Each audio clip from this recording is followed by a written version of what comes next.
we ready? No, we're not. What do you mean we're not? Because it's a weird angle. That's good enough.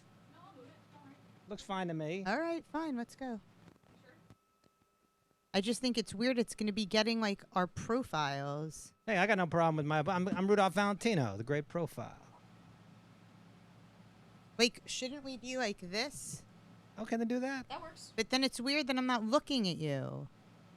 If you look at me, it's not a big deal. Let's go. All right. This is Live from the Table, the official podcast of New York's world-famous Comedy Cellar, coming at you on Sirius XM 99 Raw Dog. Arr!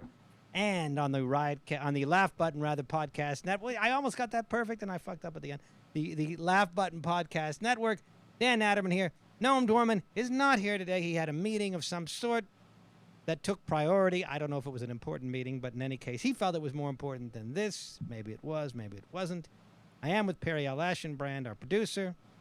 We were going to have Eric Newman, who is a Comedy Cellar MC, but he fucked up and thought it was next week. So it's a skeleton crew here. It's me and Periel. We're waiting on, we actually have a guest coming on, somebody that Noam had booked, but we're sure we'll have a good conversation with her. But anyway, we'll get to her in a bit. So Noam is not here, so that means that there's an old expression, when the cat's away, the mice will play. And if by play you mean not discuss Asians at Harvard, then play we will. Periel, how do you do? And happy belated July 4th. Thank you. I trust your celebration was a good one. You are a great patriot. I hate fireworks, so I try to go someplace to hide so that I don't have to hear fireworks. I didn't hear any fireworks. Were you in the city? Where the hell was I? Yeah, I was in the city. I went briefly to visit my parents in Connecticut and have brunch with or lunch with them, and then I came back. I was in the city that night, but I guess where I'm at, I don't really hear fireworks. That's insane. Oh, no, you know what? I was down here. I actually had a spot here at the Comedy Cellar. After going to Connecticut, I came here, I did spot. Then I went home, but I didn't hear any really fireworks. I feel like fireworks are, and it's too bad that Noam isn't here because I'm sure he would be irate to hear me say this, but I feel like fireworks are like a luxury for people who aren't actually like ever being bombed. Like, you get like PTSD from that sound. Well, I've heard that said, that veterans don't like it, and I've heard that point made.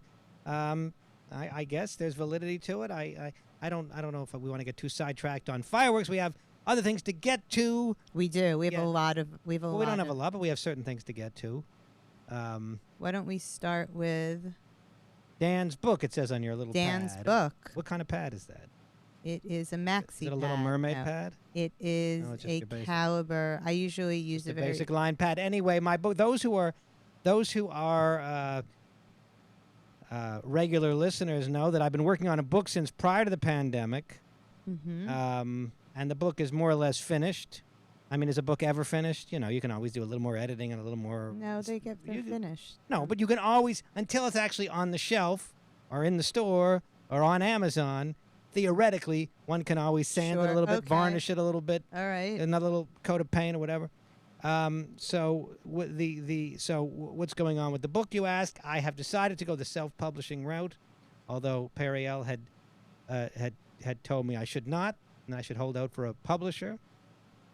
But I'm not doing it. Okay. What made you decide? I don't have time to wait for a publisher that may or may not come within a year or two. I don't have a year or two.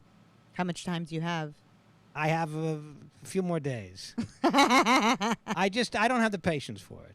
Okay. Okay. So I'm self-publishing, and I under the imprint name Luciole Books. That's me. And Luciole's French for firefly. I thought it sounded good. How do you say firefly? Luciole. But say it with an the right accent. I don't have a good accent. You do. Luciole. Luciole. I guess. Luciole. Come on. Well, but that's how it's going to be pronounced by the average person that reads it. Okay. Just like just like what? I'm trying to think of an analogy. You didn't like just my like analogy baguette. before. We pronounce it baguette. We know it baguette. So you made this executive decision. I made it about a month ago, but I didn't want to tell you because you were telling me I shouldn't do it. Okay. So right now it's been formatted, and now I edited it because when you format it to go up on Amazon, it fucks it up. So I had to go through it and edit, and I found a bunch of shit that was, that needed to be changed, and it's almost ready. That's and I don't know when exciting. exactly I'll put it up, but maybe within a week. I have a cover design that I paid some dude to do, and so Mazel tov. That's very exciting. well, it's whatever it is. I don't know. Is it exciting? It is exciting. It's a huge But accomplishment. you had told me in very strong terms not to go the self-publishing. Well, I mean, I only told you that based on other conversations that we had. I don't have anything inherently against self-publishing. I mean, for the love of God, 50 Shades of Grey was self-published. For the love of God, man. I mean, I'm certainly And so- not going to try to talk you out of it now.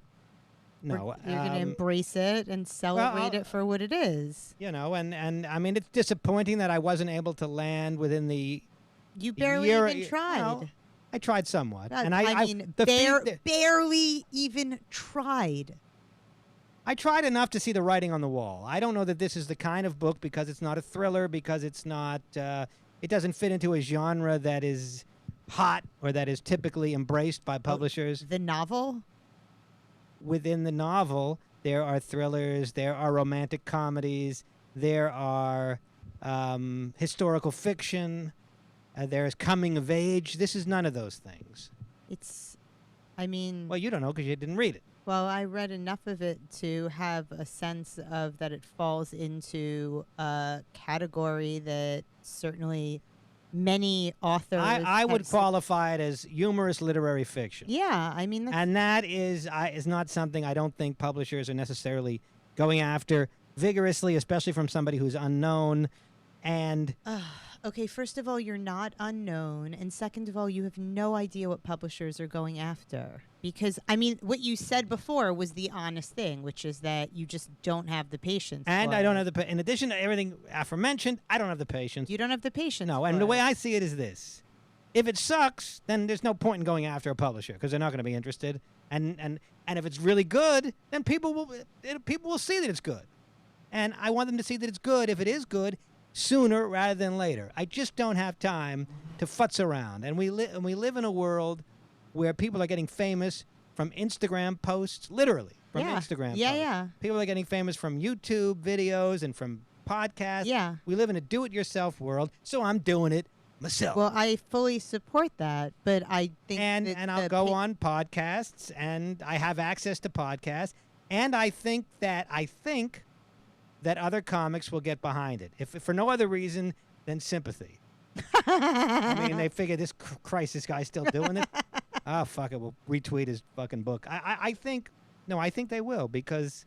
Well, it's great. I mean, Jim Gaffigan gave me a blurb. I barely even know the guy.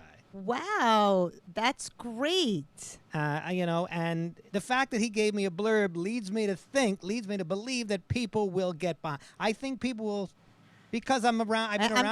I'm just going to play devil's advocate here because it's more interesting than not. So, with that blurb, did you make any attempt to approach? I included the blurb in one of my in a couple of your query letters, yeah. but it didn't help. Okay. Yeah, it's a. But it does lead me to believe that I think my guess is that comics will, just like whenever there's a GoFundMe for a comic, all of a sudden everybody gets behind them. Listen, the book, what I read, it's great. Like that's not the question. Like that's not. Well, if it truly is, then people will see it, and I want them to see it sooner rather than later. And try to get a publisher. It could take a year, it could take 2 years, it could never happen. Who's got that kind of time? People are making things happen on their own nowadays. I applaud that. I think that we should have a book party. Well, we can talk about that. I'm not sure. I mean, yeah. Well, we'll certainly have a toast. We have to have a book release party, and you should try to do some readings. I'll do all those things. What I also want to do is, I want to do readings and just put it up on Instagram, like me reading, like a minute worth. Or, totally, you should. TikTok. Maybe. I don't have a TikTok account, but I guess I could do that. I think they're free. I need somebody to read the book and pick out what they think are the best passages for me to do readings. I'm not going to ask you to do that because you're a busy woman, but maybe Stephanie Spindle will do it. She's already volunteered, actually. Oh, that's very nice. I'll throw her a little bit of money. Anyway, so we'll discuss it more when the book is out, and it should be Okay. soon. Is there anything? Can you tell everybody what the title is, just so that they can keep The it on their title radar? the title is Ira Spiro Before COVID. There's something. It's sort of like Philip Roth meets Jonathan Ames. That's how I would categorize it. Sure. That's not fucking bad. That is how you should categorize it. Except that most people haven't heard of either of those people. But I mean, Philip Roth, people have heard of if they're old Jews, and Jonathan Ames is a sort of a writer's writer. Is Yeah. that true? I think so. I don't think the average I person mean, has necessarily Jonathan heard of him. Ames But had. then again, nobody's heard of any author. You know. But I mean- Jonathan Ames also had his. Oh, he did some TV shit. Yeah, and his one of his books was turned. The Extra Man was turned Yeah. into a film. Oh, right, with Kevin Kline. And he had that show with Zach Galifianakis. Yeah, you're right. Okay, I stand corrected. But his books are, I mean, phenomenal. Hi, Jonathan, if you're listening. If this makes its way back to you. Yeah, I met him years ago at a show. He did some like sort of stand up. But anyway, I started writing it before COVID, and I didn't know what to call it. Mm-hmm. And COVID came along, and I said to myself, well, I got to somehow. I can't ignore COVID because the book takes place in the present. And then Narit Koppel said, well, why don't you just end it at COVID? And she's a friend of mine, Narit Koppel. Anyway, so I ended it at COVID, and it's a book about the novel involves the main character writes a memoir, and he doesn't know what to call his memoir. It's great. And so he calls his memoir Ira Spiro Before COVID, when COVID comes along. And analogously, in It's real life, great. I called it because COVID came along. So anyway, It's great. all right. Well, anyway, what else we got to talk about? Our guest is here, but Oh, our I guest yes, I have a lot to say about the book, and I can send you an updated copy. I will. You because you the should, and copy I you will- have is. Okay. It's amazing how many typos. It's like you can't. You get better out. have somebody seriously. I had Can somebody. you let her in? Thank you. I've read it 7 times. I had somebody read it. I sent it. I put it through You had a software. professional Yes, copy and I put it editor? through. I put it through. Yes, I did, and I had put it through Okay. Grammarly twice. Okay. As long And as, I read it 7 times, and if I had to read it again, I'm gonna fucking shoot myself. well, I had to read my second book like 45 times, and I mean, I feel your pain. But as long as you had a professional copy editor read it, I think that's I'm pretty sure it's typo free at last. okay. Where Thank God is Almighty, our we're typo friend? free at last. We have with us. Hello. Hi, Zoe. Hi. We have with us a very, very special guest that we have, Zoe Strimple. Strimple. Sorry, that we should have right? You You included got her it. You in- got it. I was on tenterhooks there, but you got it right. Perfect. She is a columnist for The Telegraph, a historian of gender and intimacy in modern Britain, and author of 3 books about these very matters. The latest one called Seeking Love in Modern Britain. She was a History Today which was a History Today book of the year, and also she co-hosts a podcast called Hyped, which deconstructs the buzz around recent hit films, TV, books, etc. Welcome, Zoe, to our podcast, and you're coming to us all the way from Britain, that sceptred isle, that royal throne of kings, that earth, that realm. What play is that? Yeah, it's a big night for us here, and I don't know if you know why. Guy Fawkes Day again? Well, the England football team, beat Denmark, so Wow. they are into their first final But is Denmark any you know, good? World- Denmark's really, you'd be surprised, those Danes. So, but the point is, England is always terrible, and now suddenly it's good, and the whole country is just, it's insane. It's completely different. So you still live in England? You're staying I stuck with it. I mean, because it just seems to me, why live in England when America exists? Oh my God. well, that was exactly what I said to myself when I was 18. So but then somehow it just, I haven't answered that. I mean, now that question is a little easier to answer than it was in the year 2000. But yeah, I don't know, habit.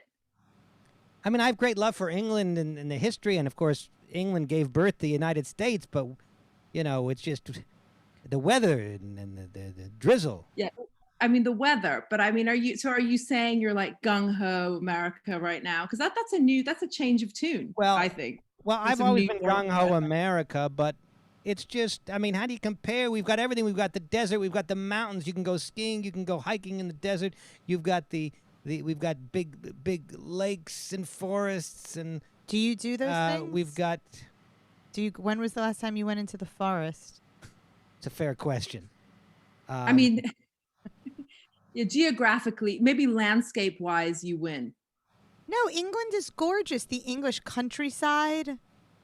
I mean, what is And we the don't- weather in New York that great? weather in New York is I'll grant you, is terrible. The weather in New York's horrible. It's like 4,000 degrees outside right now. In the winter, it's below Well, anyway, this zero. is not the weather podcast, although that would be a good niche, and perhaps we should consider a weather. I love the weather. I love talking about the weather. It's seriously, I don't know why it has a bad reputation. I mean, the weather is a fascinating topic, but we You're can revisit Jewish. that. If you're Jewish, though, you love talking about Well, the weather. the weather. Can we Jew it down a little bit? This podcast Apparently is not. Is the most Jewish 3 podcast. Jews. Wow, yeah. We almost had 4. So you wrote a recent article that captured Noam's attention. Noam is the guy. He's not here, by the way. We apologize for him because he had something else to do that took priority. But I don't know if It's okay. I'm used to it.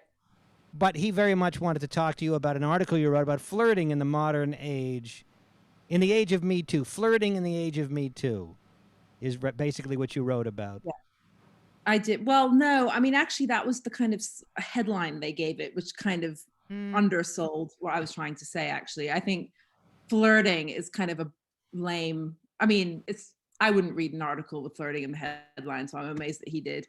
But no, the point was just, I mean, it's an old thing, because I was a kind of, obviously, I'm not a fan of sexual harassment of any kind. I did have some critiques of Me Too right at the start, which I've kind of kept an eye on.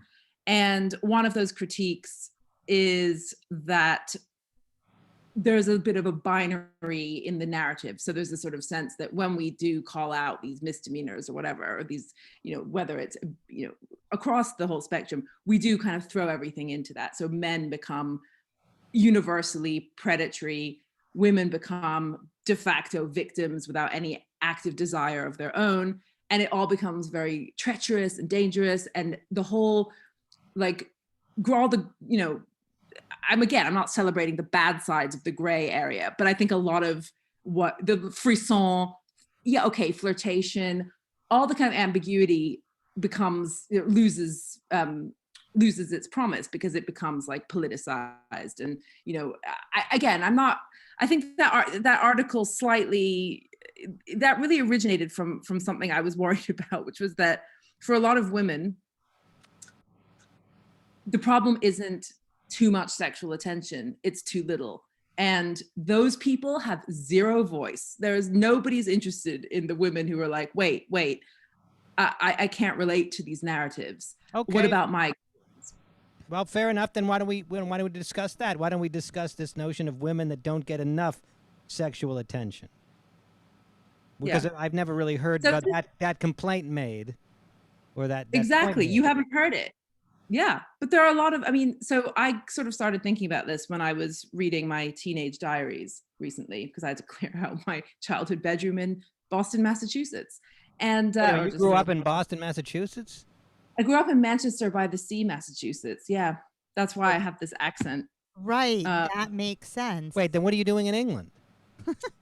Well, I was born in England. My parents are English, although they stayed in the US. And I came back here on a whim when I was 16 for the end of high school. And I kind of ended up staying. It's a really I was wondering why you had an American I didn't see. accent. I didn't see that as an American accent. To me, it sounds like an English accent. No, maybe not an English accent. I mean, there's a lot of different types of English. I figure maybe you're from the Midlands or from Devon. No. Oh no. Or maybe that's a Stokely-on-Trent accent. Stokely-on-Trent. No, I wish it was. Is that the place, by the way, is Stokely-on-Trent, or did I make that up? There could be one called that. You might be thinking of Stoke-on-Trent, but this is England. There could easily be a Stokely-on-Trent that I haven't heard of. That's on the other side of the country. Worcester-on-Tyne. Keep going. You've got it. Yeah, that's exactly. Anyway, the point is you cleaned out your bedroom. You found these diaries. I was rereading them, and they really reminded me of how when I was like developing, an adolescent, becoming a young woman, whatever, my whole paradigm and that of my friends, because obviously I wrote about every single thing any friend ever said in detail, was about boys not liking us and us wanting them to, and us having quite genuine, forcible desire for them that was always unrequited. Okay, so that's like teenage in the 90s. Fine. I'm not saying that's kind of Wait, all but women's slow experience. down for a second. What were you like and as a teenager? Were you like sort of precocious? Were you like what did you look like? I mean, what Right. So I did not fit in. I mean, I was a curly-haired Jewish, not overly Jewish looking, but I was in a totally waspy town. Okay, there were literally everyone was a kind of wasp, and we were the only Jews in the town. I think we probably looked a bit like it, and I wasn't skinny, so that was enough to make me feel very different, and frankly, kind of be different and be outside of what I like ended up calling like the romantic economy or whatever of the school. So that was, but then the same thing happened. That was actually exacerbated when I was in when I went to England to the schools. It was all these like like Lily Allen, all these like famous people were at that school, and models, and like it was crazy. Lily Allen is Phil Collins' daughter. I mean, who? Lily Allen, you said? Lily Allen, the Allen is in Phil Collins' daughter. No, I'm thinking of Lily Collins. You're thinking of Lily Collins, yeah. No, Lily Allen is a famous pop star. She was younger than me. The point is, again, even though I was a nice looking girl, precocious, yeah, I mean, I don't know. I mean, I was angsty. I mean, I was. Yeah, I mean, I'm just curious because what Periel is trying to say, I think, if I can. Did you deserve to have no one like you? No, quite the opposite. It's that you seem quite beautiful and highly intelligent. Some women compensate for their lack of fitting in by being extra sexual, so that guys say, well, maybe I'm not the hottest chick in the class, but you'll get laid. I mean, that was way beyond my like. But I guess what I'm trying to say I wasn't trying. It's not really about me. It's just that it allowed me to think about how. Hang on, there's this really, really strong narrative now about that. That's really a one-way street, which is about young women being constantly subject to intrusive or dangerous or other kinds of predatory male attention. I think in the US, there's the frat thing, and so obviously I escaped all that, but. So it's just, I know for a fact that there are a lot of friends of mine who are also, there's nothing to do with how you look. I mean, you can be attractive in a kind of conventional way, but I think there are a lot of women who are larger, older, disabled, give off a vibe that isn't 100% something. I don't know, but there are a lot of women who I think the whole area of female desire is really underplayed actually in all of this stuff. So there's a lot of women who are just don't feel like they're walking around, they're horny, they don't have enough attention, they're single, they're not single, their husbands don't pay attention to whatever it is. Every time I've talked about this, and I on air or whatever, there's been quite a large response from women who say yes, like we aren't part, like this whole thing about everyone being asked out by their boss every 5 seconds or someone like groping them all the time, and they're not saying that's good at all, and nor am I. But there is a kind of, so I guess that article that I'm here for, which is actually, you weren't expecting this part of the explanation. It was supposed to be about flirting and how it was just the idea that actually Me Too spawned a number of narratives, some of which have squeezed down the options. One of those options is a kind of flirtation. Am I weeping about the fact that I can't be asked out in a kind of lewd way by some old French man? And I don't know, I'm not really, but I do think, I think for me, the core issue is always the fact that it's like women are perpetually thirsted and hankered after, and are there, and also are the prey, and the men are these kind of probing predator criminal types. So just to frame the issue as best as I can interpret what you're saying is that there's a lot of women who are not getting attention at all, and for them that's a problem. Is that a accurate summary? Thank you for that very concise summary of my massive ramble. Yes. Well, that was concise. So if that's true, then what can be done about it, if anything? I mean, is it a problem with a solution, or is it just a problem that we can talk about, but that there's no way to See, this is handle? the problem. I've been an academic too long. I'm completely out of practice about thinking about solutions. I mean, I guess there's obviously no, like, you can't force these, there's no kind of like way you can force anyone to change their behavior on this. But I do think there's scope for some rejigging of how we think about female desire, so that, like, think about dating, right? A man can woo a woman hard, and I'm sorry, I'm talking about straight, sort of your kind of very heteronormative cis stuff here. It doesn't have to be cis, actually. Sorry, I'm getting into hot water that I'm gonna just get out of right now. But the men can woo women, women cannot really woo men. And I think that kind of says it all, which is that female, the way everything is rigged up is still that women are they're kind of like recipients of how men see them, whereas men seem to have more agency about how they shape kind of the desire relation with someone. And I think until that changes. But how Is does that help the woman who's not getting attention? The woman who's not getting attention, she can perhaps try to pursue a man, but if that's not likely to do much good. Exactly. If the man wasn't going to pursue her to begin with. Exactly. And this is something that I've come up against. So it's this kind of really stubborn thing that unless that changes, the woman who's not getting it, the invisible women, as I've called them before, they're gonna be, it's still that powerless feeling, because the problem is, actually, you've just reminded me, because these women who feel invisible may have a lot of charm, a lot of force of character, a lot of intelligence, but that's not going to get them what they want. Whereas a man who's, I don't know, the same thing, overweight, ugly, whatever, or I should say unconventional looking, he can use look at all these horrible politicians who kind of they can use other things. Women's at this point still are deprived of the ability to use those other what things. do you attribute that? I mean, many would make the case, I would probably make the case, that this is just how men are wired. We're wired to prioritize beauty over pretty much anything else. I mean, are you saying that we need to change that, or that it's changeable? Yeah, I mean, I don't really have any time for this like wiring thing. I mean, if we're wired, then we're wired to live in caves. Like, we're wired to not have central heating. Women are wired to not work and do, just have babies all day. So I don't really, for me, the wiring thing doesn't work. I don't deny differences between the sexes. I do think there are some biological differences. I just don't think they manifest in concrete, like, cognitive terms.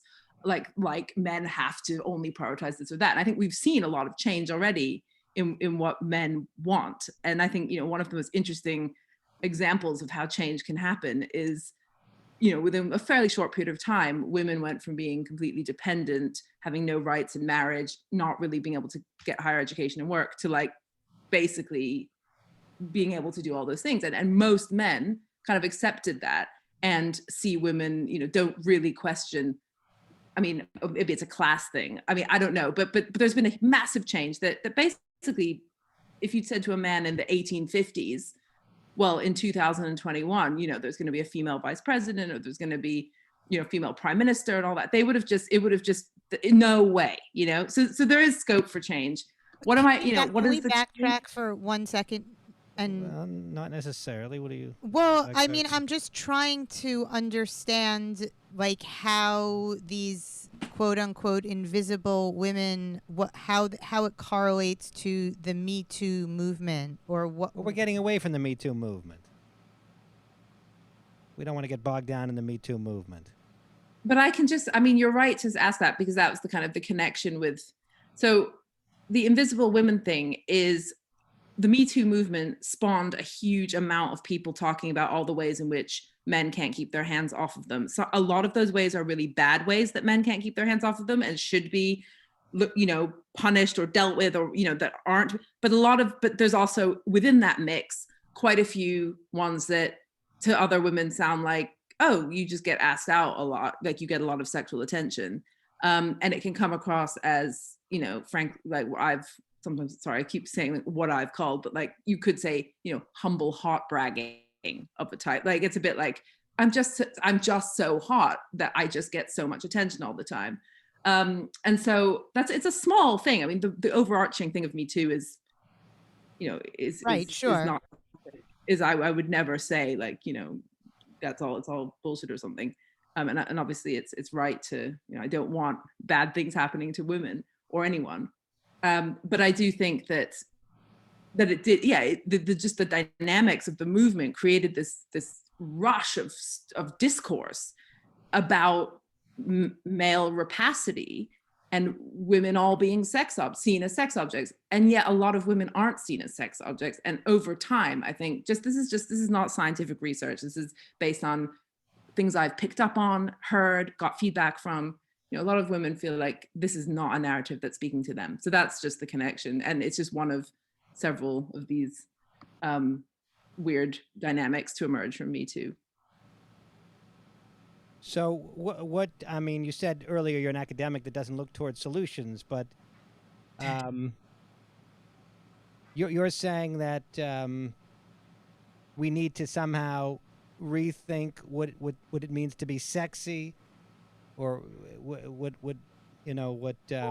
I mean, I'm kind of happy just talking woman? about it in my armchair, but you're pushing for a solution. Yeah. Actually, I'm not I pushing would for like a solution, but would you agree with the statement that it would be nice if men were attracted to women primarily for their personalities, their charm, and their intelligence? Yes, I think I would like that.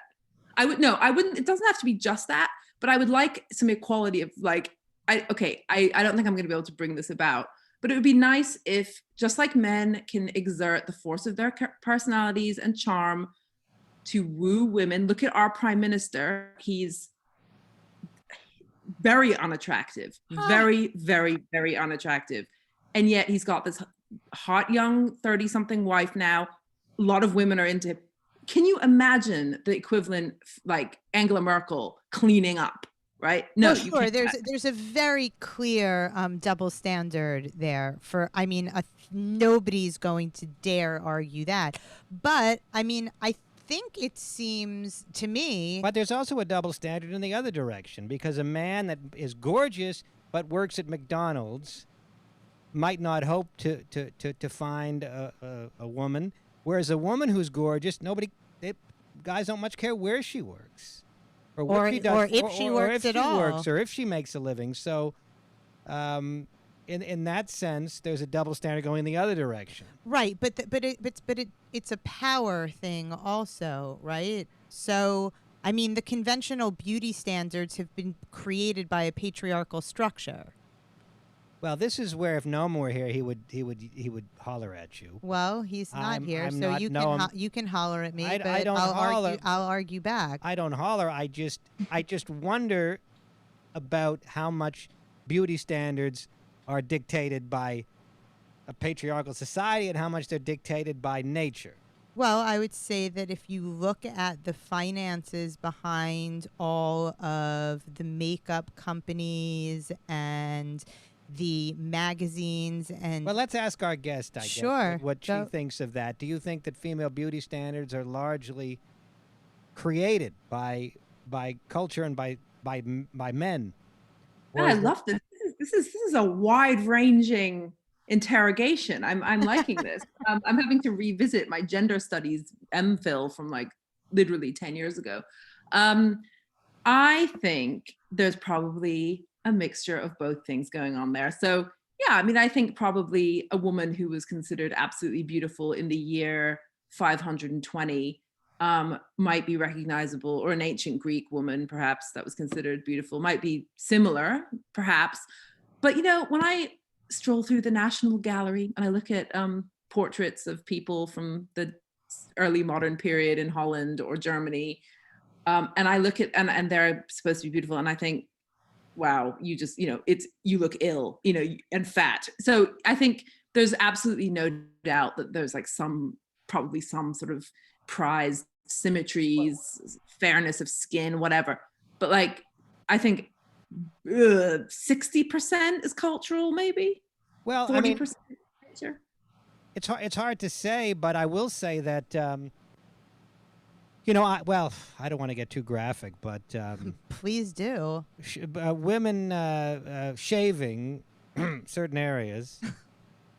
I never thought about it in the 70s and the 80s when I used to look at dirty magazines because that's all I could do back then. Right. And women were unshaven in certain areas. Seemed fine to me. I had no objection to it.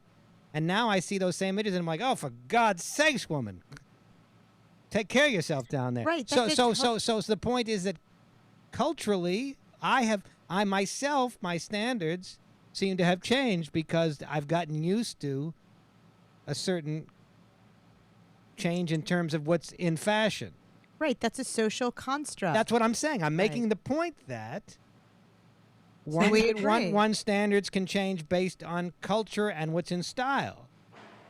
Now, and I'm sorry, That is, by the way, making that. obviously correct. Pardon?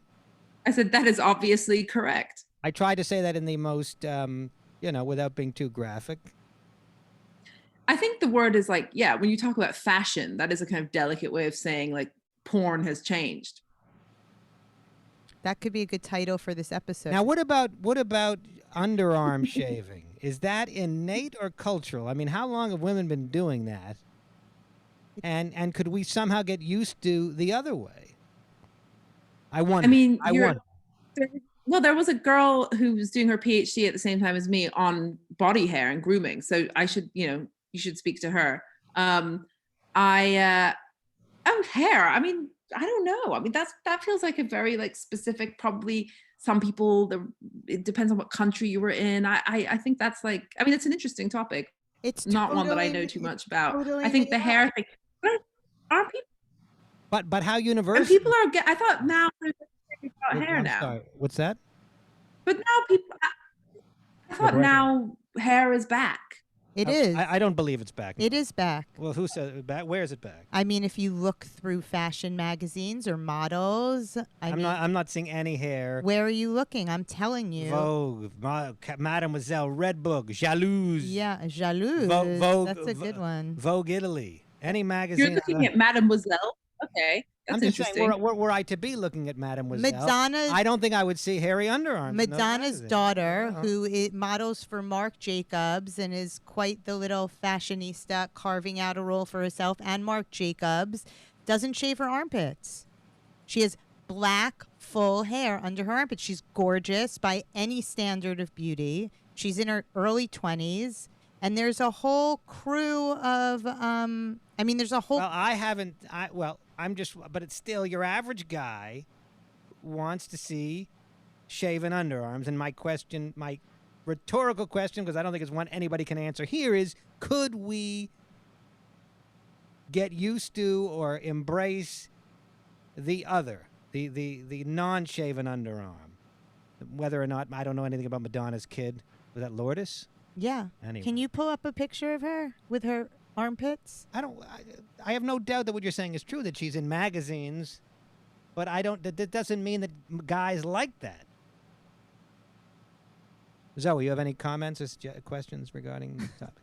I was just thinking about how actually men now are being expected to remove their body hair. So I was just thinking about how you're like, ooh, can I ever get used to body hair? And I'm thinking women have put up with it forever, except now not so much. So men are getting their backs waxed, men are shaving their armpits. Right. I mean, I'm watching this UK, you may have heard of it, Love Island. I'm obsessed with it. It's fascinating. All the men are like, they're all doing the women and the men, you can see them, they're doing like the same grooming. The men are like moisturizing and shaving each other's chests. It's like the same hairless ideal. So now I think actually, I think what's happened is, Lourdes Stichone, I don't know what her last name is. She, obviously Leon. What? Her last name is Leon. Leon, there you go. She's like hot enough to pull it off. In general, yes, women are. It's a political statement to keep your hair. Not in Europe, right? I mean, not in France. Now, that stereotype of French women with hair under their arms is like from the 70s. It hasn't been true in decades. Yeah, I don't think it's true, but I do. So I think my comment is just that what's interesting is that the standards where men are concerned are changing and becoming more the same. Well, There's a kind of they call that manscaping. Yeah, but manscaping now means like total hair removal to the same level as women remove their hair. As I mean, not necessarily your man on the street, but people who are like social, trying to become reality stars or whatever. And obviously, we follow where they go. So, but I don't know. I think you can ask yourself: is there a world in which you're gonna embrace leg hair and armpit hair? Say in 10 years' time, if in this, my sense is no. However, it's possible that it could happen. Just like I told you, I've got to a point where I see naked 70s women with, again, I don't want to be too graphic, but with a forest down there, and I'm shocked, and yet at the time it was fine with me. At the time when I used to go to my friend's house and we used to go upstairs and look through his father's magazines, I didn't have a beef with it at that time. But now I do. So I have changed in that direction. Now, could I change in the other direction where hairier is better? I suppose so. I think you could. I will say humans are amazing. I think you could too. I will say that for a woman, leg hair to me is more awful than underarm hair. That's how I feel. Why? I just glad my legs aren't on display. What's that? What if she's super glad hot? My legs aren't on display.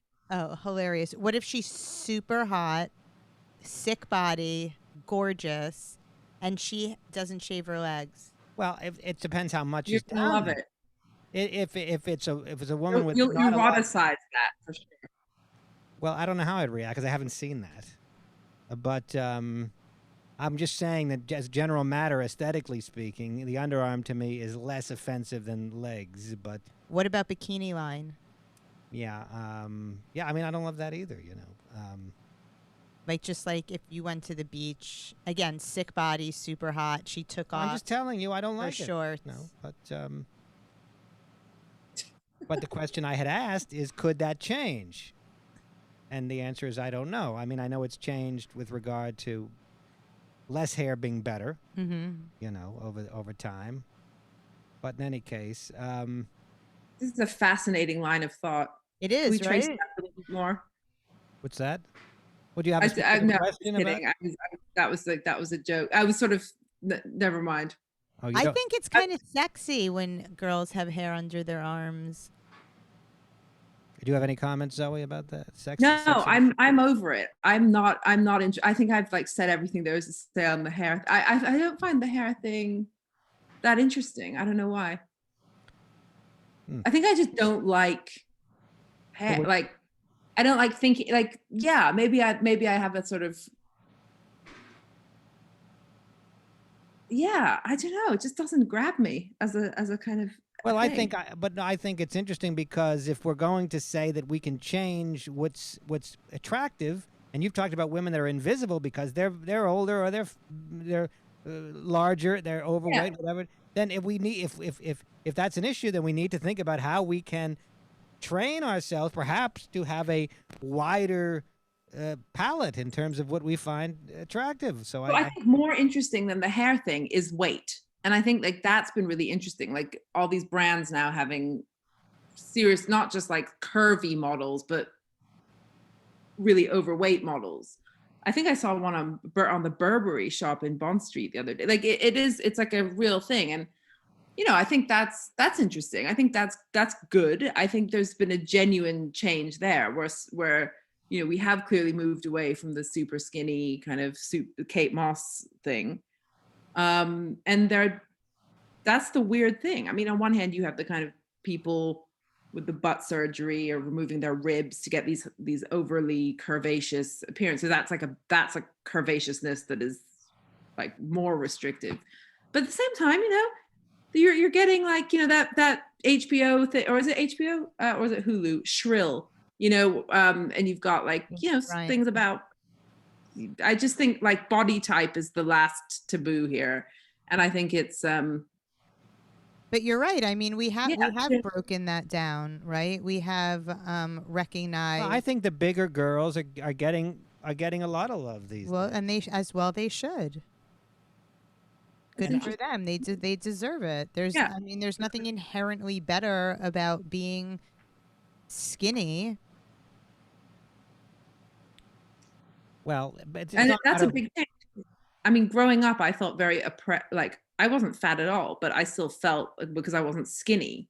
Right. You know, I just wasn't skinny, and everyone else, it was just like that was the problem. Right, because Not- when we were growing up, we were bombarded with images of women who were super thin, and that was the standard of beauty that we were taught was what we should aim for. Yeah, exactly. And I think that has changed. Well, and I mean, I wonder what when we see images of bigger women, how that has if that's affected the male psyche. I mean, I like a bigger gal, but I don't know if it has anything to do with. And I also like a skinny gal, but I don't know if that has anything to do with images that I've seen or if it's just, me. But so I'm saying I'm wondering if this is what influence this is having on the male psychology. It's having an influence on the female psychology because women are feeling less pressure to be skinny. But is it having an influence on the male psychology and saying, no, this is sexy as well? Well, it sounds like what you're saying is you don't care if she's big or little as long as she shaves her legs. Well, no, that's not what I'm saying. I mean, I guess that's what I'm saying is I don't mind a bigger gal. Yeah, I guess that's what I guess if you put everything together, then you could come up with that. That's what I'm here for. Within reason, obviously, at 900 pounds, would be a bit much. And some people are into that, though. There's a whole some folks. category on porn. I mean, I don't want to be inelegant on this show, but well, Zoe is because maybe we're misjudging her, but we feel the need to be dignified in your presence. That's right, because I'm representing the Queen of England. Well, yes, you have that accent, and you seem like a woman of a certain refinement. But thank you for joining us. It's fine. You need to use the word porn, you can, or pussy, or I'm okay with some of that. Well, I don't know if I'm okay with you using those words. I'm a little bit. I know it's like your mom has just used those words. That's the impression I'm getting from you. Although I'm sure you're quite a bit younger than I am, but I'm a child in terms of my. I have I'm 51, but I'm the maturity of a teenager. I get that. That doesn't surprise me. Yes, I never truly grew up, and I live life like a child. I don't have any kids, and I'm not married or anything like that. So I live sort of an adolescent life. Sounds like the ideal New York existence. But we thank you for joining us. We're about at the end of our time, but if you're ever in New York, I'm sure Noam would love you to stop. It's not my club; it's his club. But I'm sure he'd be happy for you to stop by and talk with him or eat our chicken platter. It was very good. Yeah, I'd love to. I mean, I show, probably what's that? I said I'd love to, and I probably will be in New York at some point. And also now I'm curious to meet you guys. Then you'll come back. You can come on the show in real life. And let Periel know when you're in New York if you wish to stop by and eat and or see a comedy show and or have something to drink. Great. Wait, and tell everybody where they can find you on the internets. Oh, okay. Or not. Best way to find me is just to Google me because I'm terrible at social media. So let's just say zoestrimple.com for all the. I am on Twitter at real Zoe Strimple, but I wouldn't waste your time on that.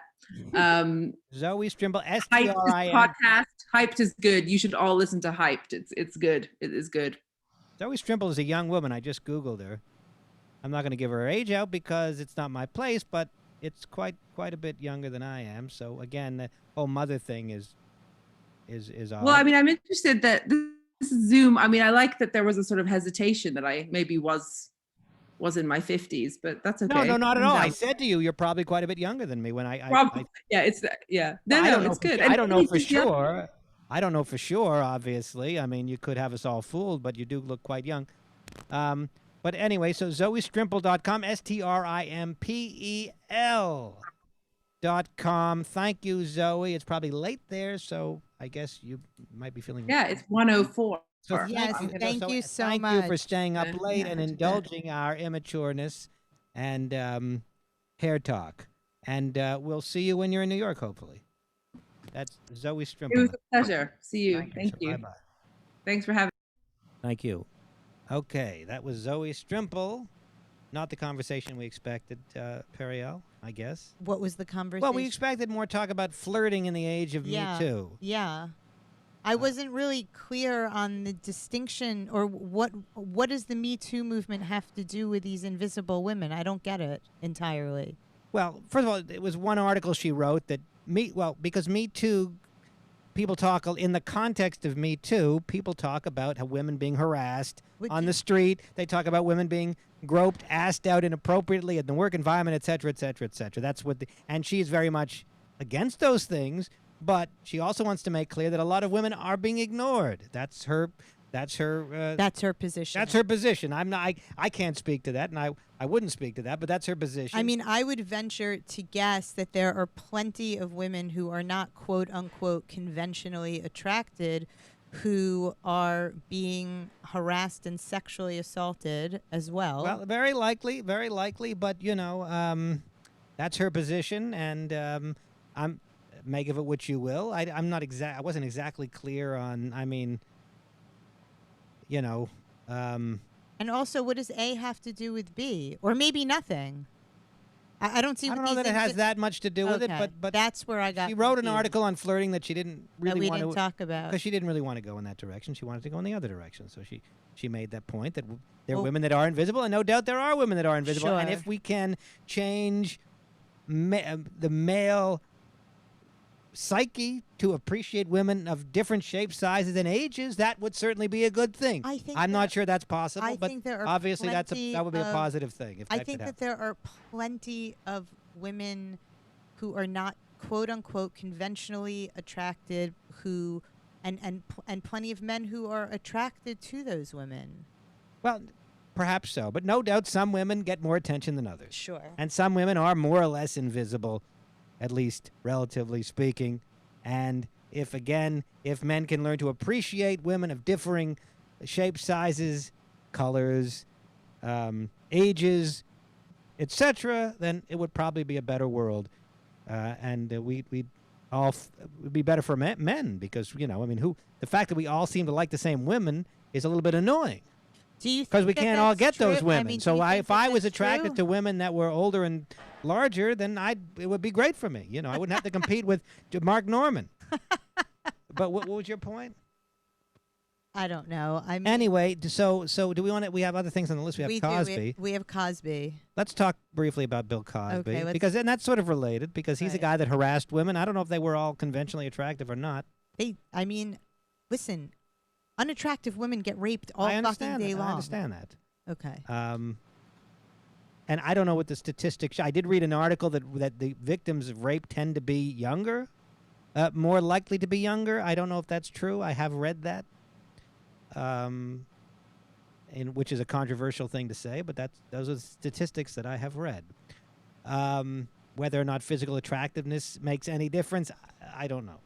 That's also a very controversial topic. But in any case, Bill Cosby, we talked about it briefly last week. He's out, and now Jen Kirkman in particular on Twitter, who is a comic, has said that she fears that Bill Cosby will be welcomed at comedy clubs because comedy club owners and male comics don't give a shit. Mm-hmm. So let me see what she has said. She's a fairly prominent female comedian. She lives in Los Angeles. I don't think I've ever met her. So I wrote back to her. I tweeted at her. Well, say what she said. Do you want to read Okay, I'll say what she said. Now, hold on a second here. Here we go now. Just be patient, everybody. She said that he will be on stage. This is Jen Kirkman, and a tweet from June 30th of 2021. He will be on stage at a comedy club within 1 month. No club will say no to him. And then a picture of Bill Cosby. This is in response to a New York Post tweet that says Bill Cosby to be released from prison after court overturns conviction. So this was last week. Also, I think a lot of comedians are going to need to know who the comedy club owners are who called Cosby. Cosby has been, according to this, I don't know where this is from, but it says Cosby has been talking to a number of promoters and comedy club owners and is just excited the way the world is welcoming him back.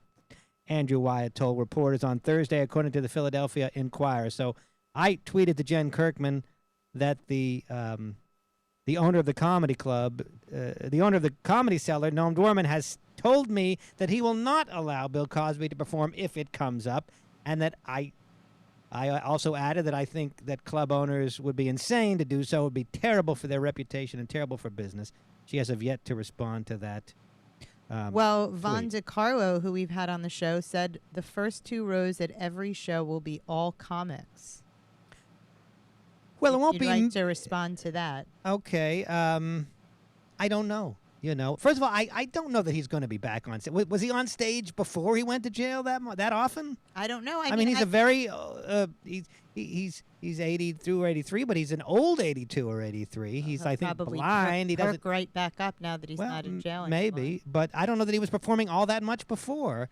And I don't know whether comics will rush to see Bill. I mean, look, as a spectacle to see Bill, to be quite honest with you, if he was on stage, I'd kind of want to see what he has to say. I mean, after, at least 5 minutes worth of it, just to see what he says, you'll probably not address it. And to see what the audience does. I'm editing that out. You're editing out? Why would you edit that out? Just kidding. I mean, anybody would be curious. It's like a car accident. It's a horrible thing, but you want to see Okay, it. but the reason not to put Bill Cosby on stage is not because it I would didn't be say bad. that was the reason. I know. I'm just but I said- backtracking because you said it, and I just wanted to backtrack and address it. Is not because it would be bad for business.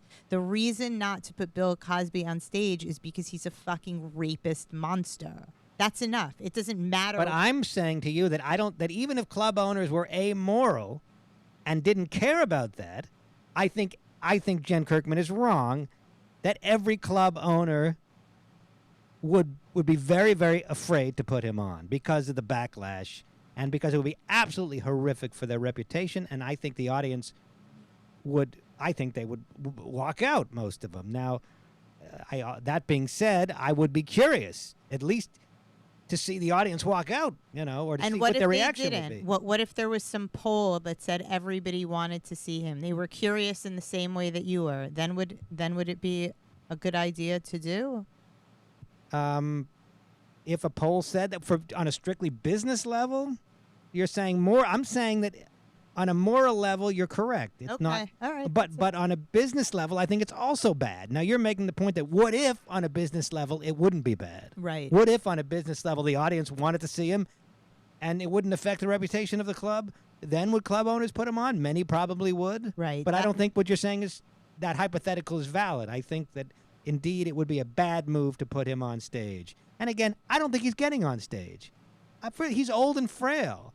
And he wasn't doing, I don't think, that much comedy before he went to jail. And he certainly wasn't doing comedy at the Comedy Cellar or at clubs like this. I mean, but the audacity of this guy to get on social media and announce that he's going on a fucking comedy tour is like so outrageous. I don't know if he's made that announcement. I mean, he was quoted as saying that.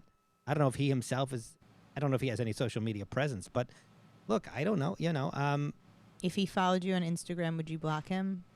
I don't think I'd block him, no. I don't think I would block him. I don't think he's on Instagram. But as I said, I don't believe that Jen Kirkman's prediction is true. That I don't believe he's going to be popping up at comedy clubs. I also, as far as Von DiCarlo's prediction that when he performs the first 2 rows will be comics, I mean, I don't know. I never watched him, I mean, I never... Any celebrity that performs here at the Comedy Cellar, I run down because I'm interested in seeing the audience reaction. When a big celebrity comes on, when Jon Stewart was here a couple of years ago, I didn't hear what he had to say. I went down, I saw the audience's reaction, I watched for 2 minutes, and I went back upstairs. What interests me is the audience reaction. Okay. That's it, yeah. That's what would interest me if Cosby went on stage, would be the audience reaction. And also I'd be interested to know if he had the nerve to actually address the situation. But that's what is interesting to me. Would other comics be interested in watching him? I don't know. So I can't speak to what Vaughn said. But again, I don't think he's going to be popping up at comedy clubs. He never popped up at comedy clubs before. The one thing that I can tell you is that it does give me an opportunity to bring my Cosby joke back. Okay. So I think that's silver lining. You mean you have a Cosby joke? I do have a Cosby joke. Sure, but then by all means, yeah.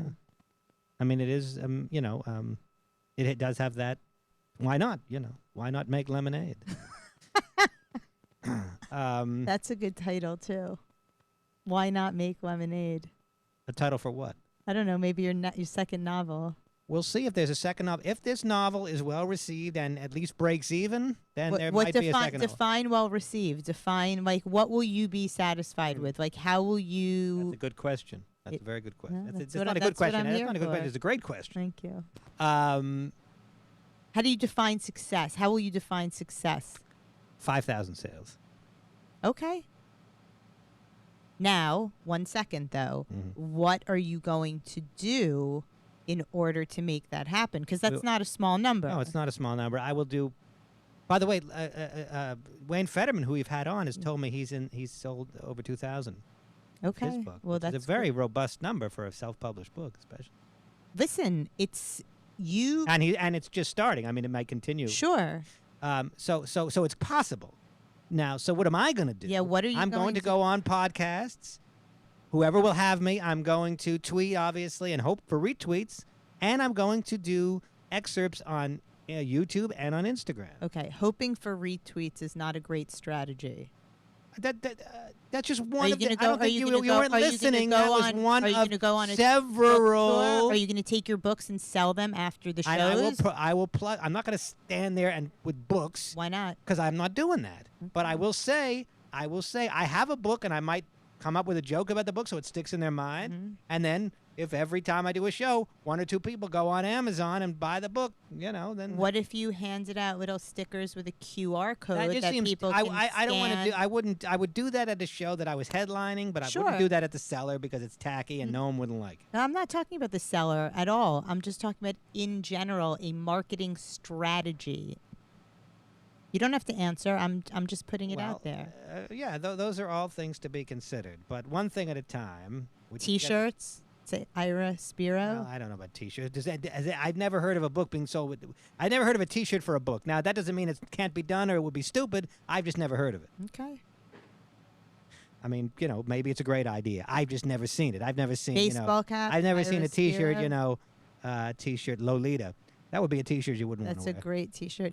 You have to send a copy of the book to a bunch of editors at magazines so that they can review it. Well, they'd probably be hesitant to look at a self-published book.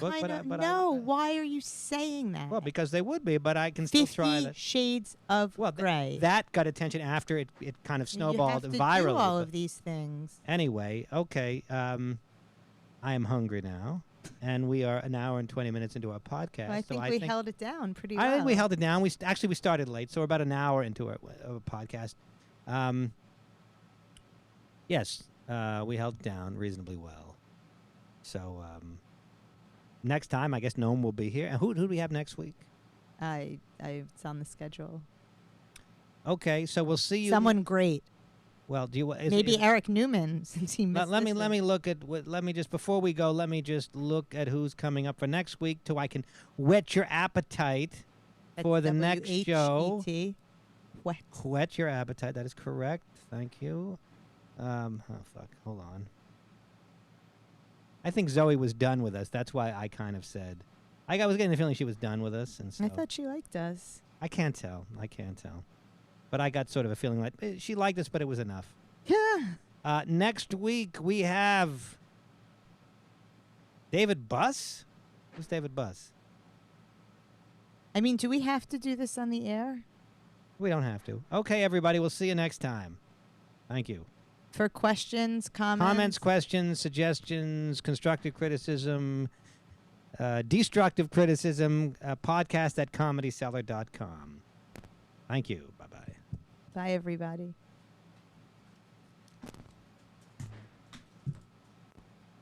David Buss is an American evolutionary psychologist, theorizing, researching human sex differences in mates. Are we off air? Okay.